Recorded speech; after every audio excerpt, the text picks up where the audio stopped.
আধুনিক প্রযুক্তি নির্ভর পরিবহন ব্যবস্থা মনোরেল ঘনবসতিপূর্ণ নগরীর যানজট নিরসনে গুরুত্বপূর্ণ ভূমিকা রাখে এই গণপরিবহন ব্যবস্থা।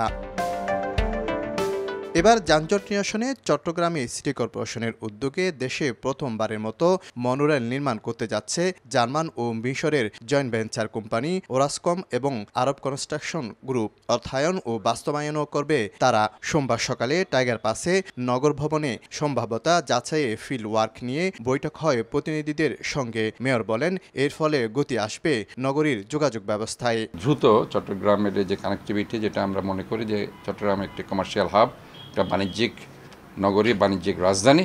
আমরা মনে করি এটা যদি হয়ে যায় চট্টগ্রামের চেহারা পাল্টে যাবে। পরে প্রতিনিধি দলটি মাঠ যাচাইয়ে পরিদর্শন করেন নগরীর টাইগার পাস এলাকা। জানান, মেট্রো রেলের চেয়ে 40% অর্থের সাশ্রয় হবে। এক চাকার হওয়ায় লাগবে না বেশি জায়গাও। আমরা তো ইনিশিয়ালি 25-30 বছর এটা আমরা মেনটেন্যান্স করব।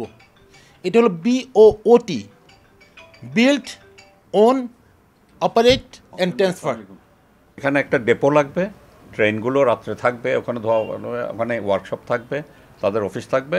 একটা জায়গা সিটি কর্পোরেশন ইয়ারমার্ক করে দেবে, আর বাকি স্টেশনগুলোর জন্য কোথায় কোথায় স্টেশনগুলো হবে সেইগুলো দেওয়ার পরে 4 থেকে 5 বছর সময় লাগবে। নগরীর কালুঘাট থেকে বিমানবন্দর পর্যন্ত 26.5 কিলোমিটার, সিটি গেট থেকে শহীদ বশিরুজ্জামান চত্বর পর্যন্ত 13.5 কিলোমিটার এবং অক্সিজেন থেকে ফিরিঙ্গি বাজার পর্যন্ত 14.5 কিলোমিটার 3টি রুটে চলবে 8 জোড়া ট্রেন। এ প্রকল্পে ব্যয় হবে প্রায় 25,000 কোটি টাকা। সময় লাগবে 6 বছর। গত জুনে সিটি কর্পোরেশনের সঙ্গে প্রতিষ্ঠান দুটির সমঝোতা চুক্তি স্বাক্ষর হয়।